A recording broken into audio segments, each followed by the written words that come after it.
All right, it is mid-July, and I, this morning, just finished reading Arthur Miller's The Crucible. Um, Another one of these plays that is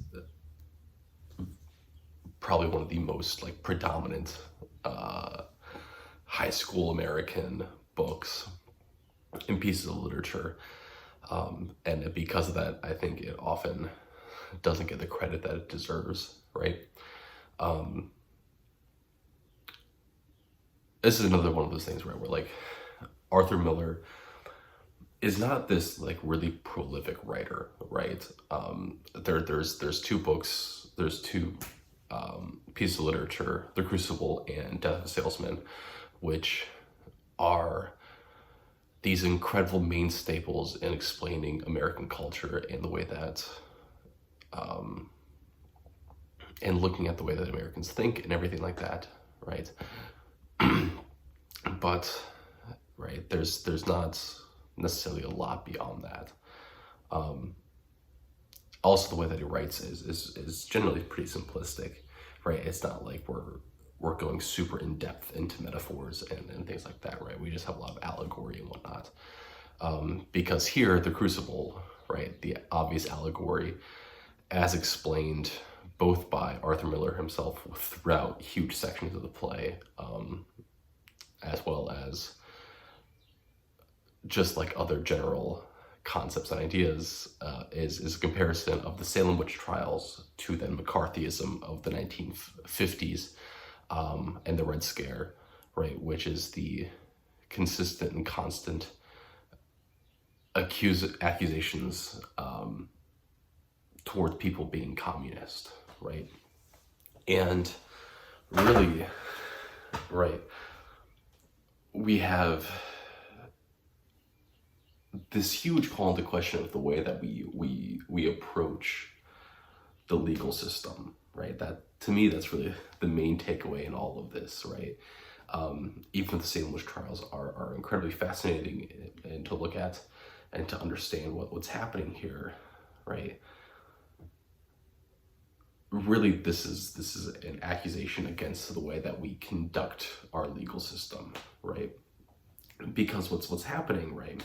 And the main call that John Proctor ends up going through, right, is that we have evidence of accusations and we have evidence of defense, right? That the evidence falls into those two main categories, right? And what happens is the evidence of accusations can just be whatever, right? And that is because of the theocracy nature that exists within our legal system, right? We have a legal system that defines and upholds a standard that is pretty regulated, but also any deviation from within what we consider normalcy can be then accused and twisted in some way, right? Which is why we have, when we go back to McCarthyism and the Red Scare, right? Anything that falls outside of line of this, right, white Anglo-Saxon Protestant type group, right? Anything that falls outside of that is now considered evidence against you as to why you are a communist. Much like here, right? Any evidence that removes you from being a Puritan of the utmost standing is used against you, right? John Proctor and Elizabeth Proctor not attending church every single Sunday because she's sick and he needs to look after the farm, right, is used against them. The fact that he is plowed twice on Sunday because his farm isn't doing well is used as evidence against him, right? And all those things are these circumstantial evidences that are then used as accusatory, right? The same deal with the accusations that are being made by the girls, right? The evidence is the girls themselves, right? And there is no what they claim does not have any and cannot be proven in any way, right? This isn't like this isn't a situation in which it is an accusation that could possibly have some sort of evidence towards it in some way, right? This is a completely, there is no way to prove any of this besides what they have said, right? And within that, right, these girls, through a very long, complicated process, which I guess I'll talk about later, right, they have these accusations, and so our reasons for accusations are all these immaterialistic, right? They don't have any true semblance of reality, right? But then our defense has to be rooted in physical plain evidence, right? And we can't just say, no, we're not, right? And that becomes the whole crux of this, right? Is that all these accusations of witchcraft and you know, communing with the devil, all of these pieces of evidence don't have any real physical evidence, but what the judges are calling for in the defense's case, they need to have physical evidence that shows that they are not communing with the devil and they are not practicing witchcraft, which of course you can't prove an absence of things, right? You can't prove something in absentia, right? Which then causes all of these people to then be referred to as guilty, and they either need to confess, which is the only way to prove that they are not accused, or they must die for their belief, right? Which is one of these great issues of having a theocracy, right? And I think it's very important to talk about this as we move forward into later 2024 and possibly into the future, right? Is that this idea of theocracy, right, is an idea that mentally sounds this fantastic way, right? Of where if people are believers, then their demands and what they feel that the world should be needs to follow very closely with what is provided in their texts, right? However, right, as soon as one person steps out of line of that, right, in which we have the Paris family with Abigail Williams and with Betty, as soon as one person steps out of line with that, right, the whole thing falls apart, right? And it also further goes along with that, right, this sort of system, right, in which we have this judiciary system, which is that takes an evidence that can't be seen, but then also very, very closely follows in line with either you're innocent or you're dead, right? Then this becomes how we use the judicial system for personal grudges, right? Which is the thing that gets brought up in the Crucible a couple different times, in which some of the people that are being accused, right, they're being accused because if they die, right, if they sign away that they confess to witchcraft, all of their stuff can get taken away, right? But if they die and say, no, they weren't witchcraft, and they're considered guilty, and therefore all their stuff is taken away, right? It's an absolute lose-lose situation, right? They're guilty no matter what, and therefore all the material possessions then get auctioned off. And guess who's left surviving at the end of all of this, right? It's the people that have money that can then take whatever they want, right, and grow wealth and grow power, right? And that's the thing that gets discussed about here, right? Yeah, right. It's these motives in which, right, if you're living in a system where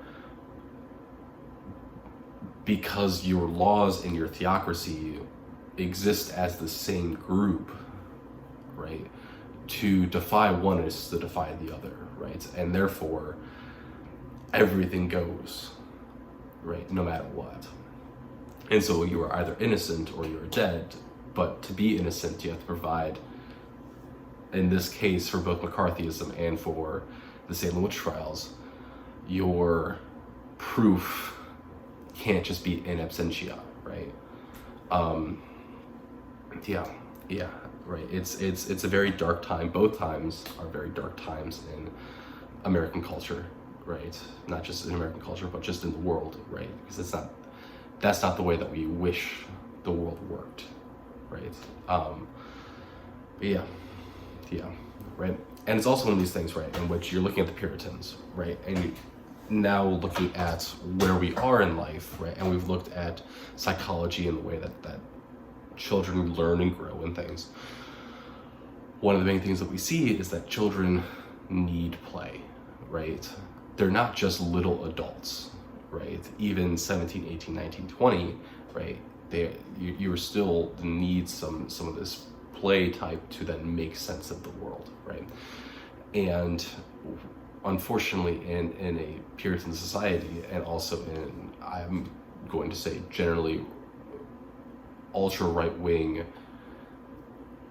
nationalistic type religions, right? Children get just seen as little adults, right? And unfortunately, what that means is when these children find something to either rebel with or to then garner attention in play, right, then it spirals out of control, right?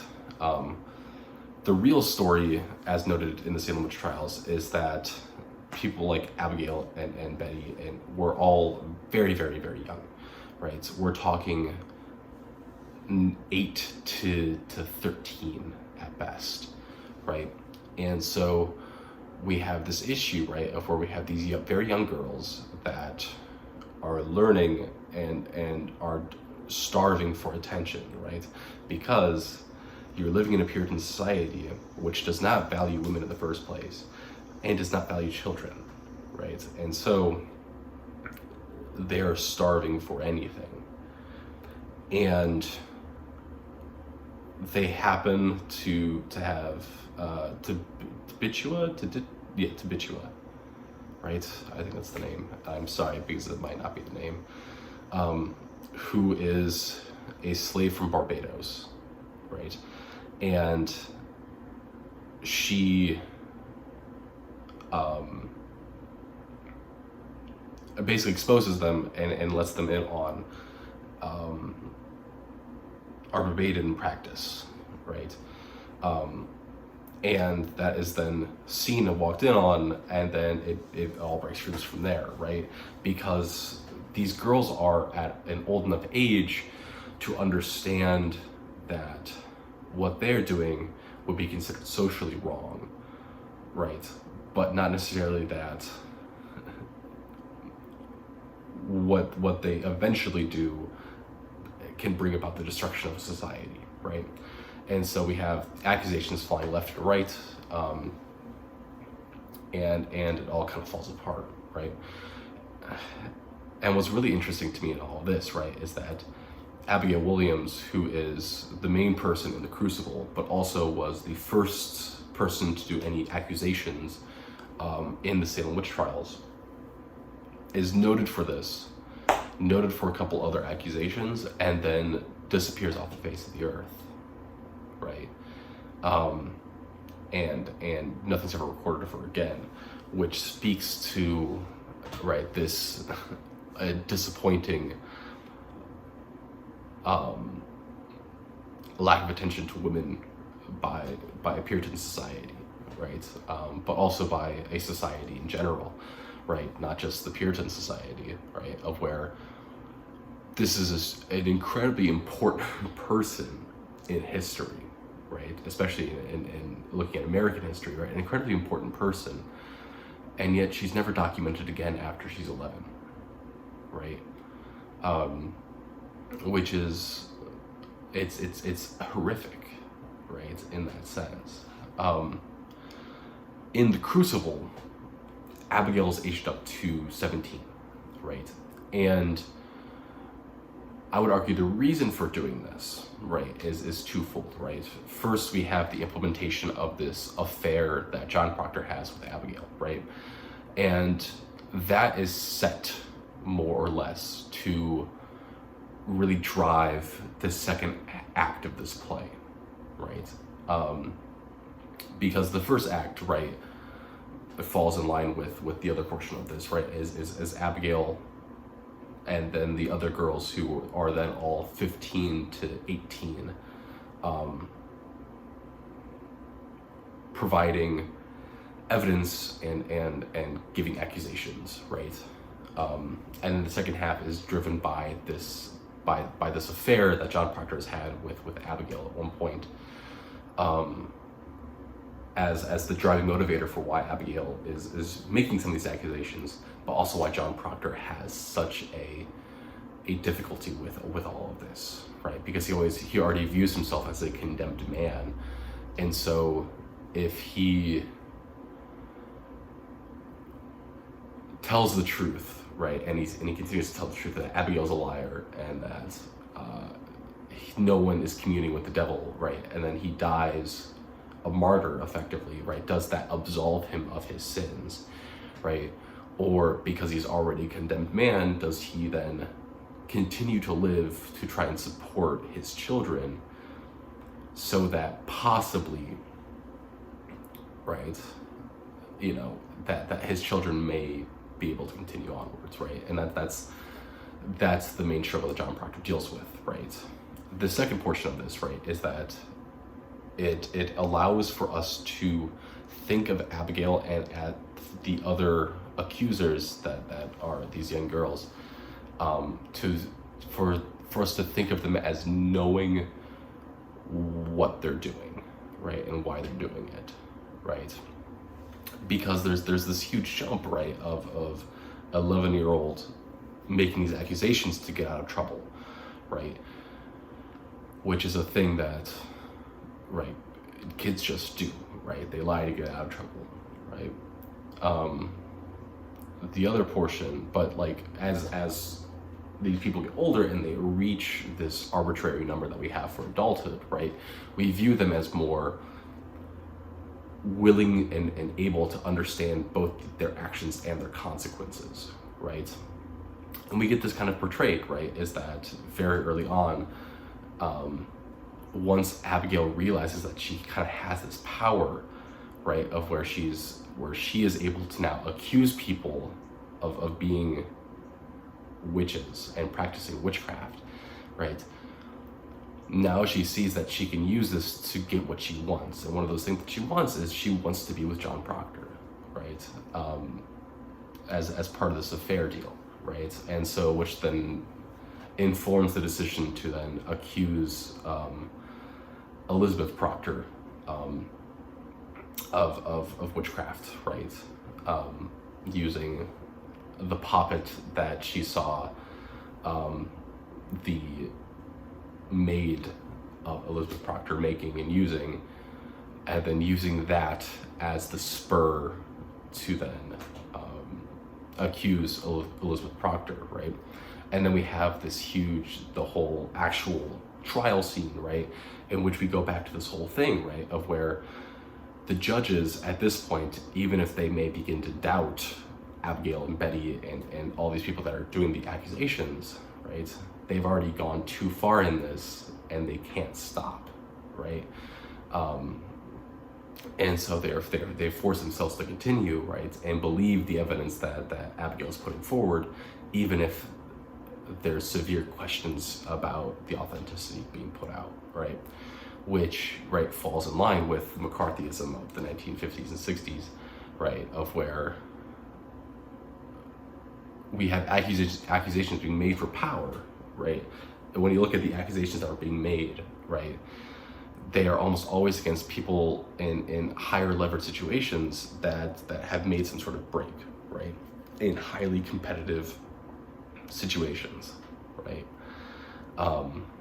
And so obviously, right, to make those accusations becomes really important for the people beneath them, because now they have access to these powers and these opportunities, right? So yeah, that's Arthur Miller's The Crucible. Another very, very important book in American history.